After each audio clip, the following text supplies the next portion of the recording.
श्रीराम जय जय राम. साक्षीत्वाने राहणाऱ्याला दुःखाची बाधा नाही. देहबुद्धी आहे तोवर, म्हणजे मी देही आहे ही भावना आहे तोपर्यंत काळजी राहणारच. काळजी मनातून असते. जोवर संशय फिटत नाही, परमेश्वराचा आधार वाटत नाही, तोवर काळजीही मनाला सोडित नाही. कुंडलीतल्या ग्रहांच्या अधिकाराची मर्यादा देहापर्यंतच आहे. पैसा किती मिळेल हे त्यावरून सांगता येईल. भगवंताकडे किती कल आहे हे सांगता येईल. पण भगवंताची प्राप्ती होईल की नाही हे सांगता येणार नाही. मनुष्य जन्म येऊनही भगवंताची प्राप्ती झाली नाही तर जीवाचे फार नुकसान आहे. भगवंताच्या प्राप्तीची मनापासून तळमळ लागायला पाहिजे.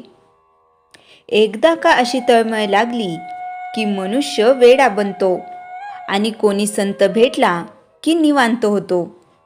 संत आपल्यावर येणारी संकटे नाहीशी करीत नाहीत, तर त्या संकटांची भीती नाहीशी करतात. संकटापेक्षा संकटाची भीतीच आपल्याला फार घाबरवून सोडते. आपल्याला जे कळले ते लोकांना कळून लोक सुखी होऊ द्या, हा संतांचा एकच हेतू असतो. संत विषयावर मालकी गाजवितात. जगाला जिंकणे एक वेळ सोपे, पण स्वतःला जिंकणे कठीण आहे. संत स्वतःला जिंकून जगात वावरत असतात. संत साक्षीत्वाने जगात राहतात आणि साक्षीत्वाने राहणाऱ्याला दुःखाची बाधा होत नाही. संतांच्या संगतीत राहून, त्यांच्या आज्ञेत राहून आपण आपल्या मनातले सर्व संशय नाहीसे करावेत. वास्तविक संतांच्या आज्ञेचे एकनिष्ठपणाने जो पालन करतो त्याचे संशय आपोआप दूर होतात. जोवर संशय आहे तोवर असमाधान आहे. समाधान हे आपल्यालाच घ्यायचे असते. म्हणून ज्याला समाधानी राहायचे आहे त्याने फार धडपड करू नये. अशी स्थिती येईल त्या स्थितीत समाधानात राहावे. कचेरीचे विचार आपल्याबरोबर घरी आणू नयेत, ते तिथेच ठेवावेत. घरातले वातावरण शुद्ध आणि निसंशयाचे असावे. भोळेपण एक प्रकारे चांगले, ती भाग्याची गोष्ट आहे. जो योगभ्रष्ट असतो त्याच्या अंगी भोळेपण असते, जसे कल्याण स्वामींच्या अंगी होते. झालेल्या गोष्टी विसरून जाण्यातच खरा आनंद आहे, पण ते विसरणे कृत्रिमपणे न आणता भगवंताच्या स्मरणात राहिल्याने आले पाहिजे. म्हातारपणी मन आणि शरीर फार नाजूक बनते. त्यावेळी शरीर सुद्धा बरे राहायला आनंद हे फार मोठे औषध आहे. हसावे, खेळावे, लहान मुलांत मिसळावे, थट्टा विनोद करावा, काहीही करावे, पण आनंदात राहावे. ज्याचा आनंद कायम टिकला त्याच्याच जन्माचे सार्थक झाले. श्रीराम जय जय राम. चैतन्यवाणी.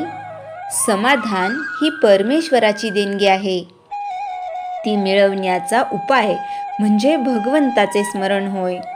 श्रीराम जय जय राम. श्रीमणाचे श्लोक 55. निरूपण. नसे मानसी नष्ट आशा दुराशा, वसे अंतरी प्रेम पाशा पिपाशा, ऋणी देव हा भक्तिभावे जयाचा, जगी धन्य तो दास सर्वोत्तमाचा. सर्वोत्तमाच्या मनात नष्ट आशा दुराशा नसते. दुराशा म्हणजे नसती आशा. आशा जेव्हा असते तेव्हा माणसाच्या मनात स्वार्थ असतो. स्वार्थ पूर्ण होत नाही तेव्हा काम, क्रोध यासारखे षड्रिपू ही असतात. कधी तृप्त होतच नाही. आशेची तृप्ती झाली नाही तर पदरी निराशाच येते, दुःख येते. म्हणून तिला नष्ट आशा म्हटले आहे. आशेमुळेच कितीही संकटे आली तरी जगणे सोडून देत नाही. आशेमुळेच त्याला चांगले दिवस येतील असे वाटून परिस्थितीबरोबर झगडत राहतो. त्यामुळेच त्याला संसाराच्या प्रेमपाशात अडकतो. पिपाशा म्हणजे तहान. सांसारिक माणूस, त्याला तहान असते सांसारिक सुखाची. पण सर्वोत्तमाच्या दासाला तहान असते परमेश्वराच्या भेटीची.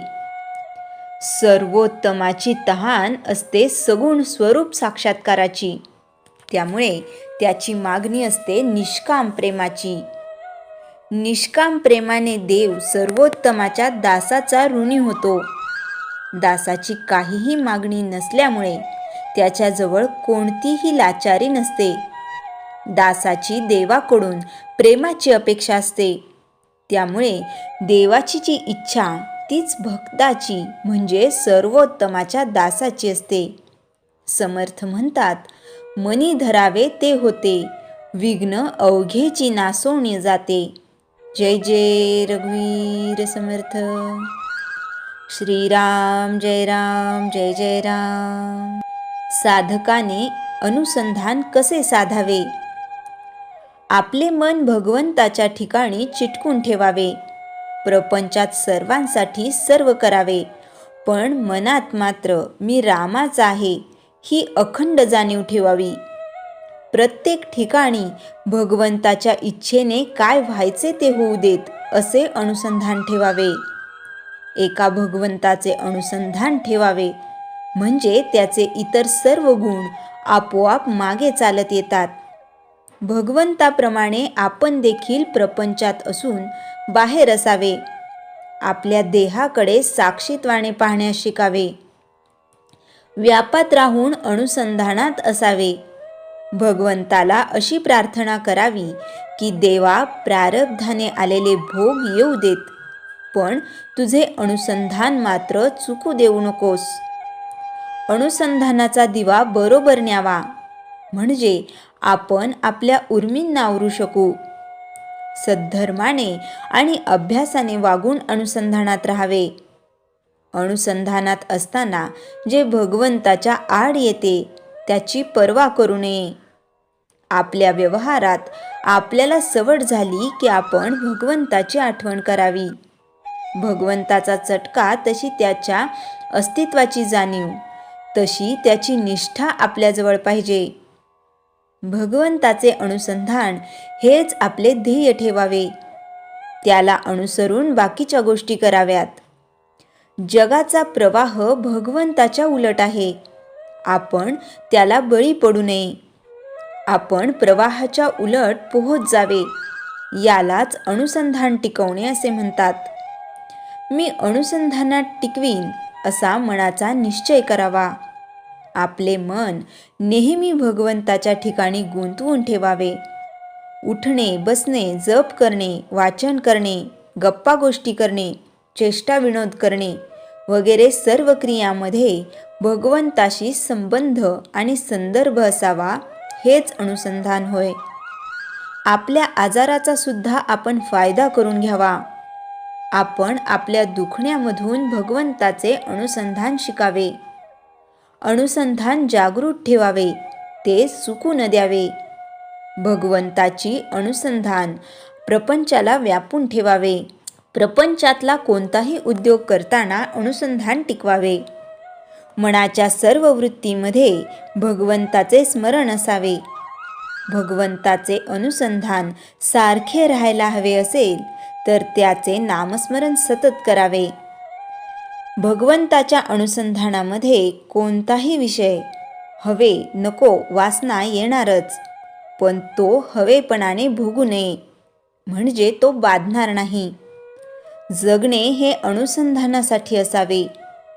आपला देह भगवंताच्या हाती द्यावा, म्हणजे त्याच्या अनुसंधानात राहावे. मग काही धोका नाही. भगवंत हा आधार म्हणून आपल्या जवळ आहे असे वाटले पाहिजे. आपण योग्य भावना ठेवली तर भगवंताचा अंमल आपल्यावर बसतो. आपल्याला ज्याची आवड असते त्याचे सारखे स्मरण आपोआपच राहते. भगवंताचे स्मरण आपल्याला मुद्दाम करावे लागते. ते समजून करावे. अनुसंधानाने आपली वृत्ती भगवंताकार करावी. प्रामाणिकपणे व निर्लेपपणे प्रपंच करताना भगवंताचे स्मरण करावे, म्हणजे अनुसंधान चुकणार नाही. काय काय सोडावे या विचारात गुंतून वाहवण्यापेक्षा एक भगवंताचे नाम धरण्याचा म्हणजे अनुसंधानाचा अभ्यास करावा. पैशाला अनुसंधानाच्या आड येऊ देऊ नये. भगवंताच्या इच्छेने जे घडणार आहे ते घडू द्यावे अशी निष्ठा उत्पन्न होण्यासाठी त्याचे अनुसंधान पाहिजे. भगवंताच्या कृपेने लाभलेला आजचा दिवस आपण त्याच्याकडेच लावावा. प्रयत्न करूनही अनुसंधान साधले नाही तर निराशा न होता पुन्हा प्रयत्न करावेत. आपल्या आतली लढाई चालूच असते. थोडी अस्वस्थता असणारच आहे. त्याचा त्रास सर्वांप्रमाणे आपल्यालाही होतोच. आपण मात्र भगवंताच्या अनुसंधानात असावे. अनुसंधानाने पोथीला सुरुवात करावी. अनुसंधानानेच पोथीची समाप्ती करावी. ज्याला काहीतरी करायची सवय आहे त्याने काही काळ मुळीच काहीही करू नये. नंतर भगवंताचे अनुसंधान ठेवायला शिकावे. अनुसंधान कोणत्याही माध्यमातून कृतीतून करता येते. कर्तव्याची जाणीव आणि भगवंताचे अखंड अनुसंधान हेच सर्व पोथ्यांचे सार आहे. सत्कर्म जेवढे मोठे तेवढी विघ्ने फार. भगवंताचे अनुसंधान हे सर्वात मोठे सत्कर्म आहे. म्हणून निश्चयाने त्याचे नाम घेत राहावे.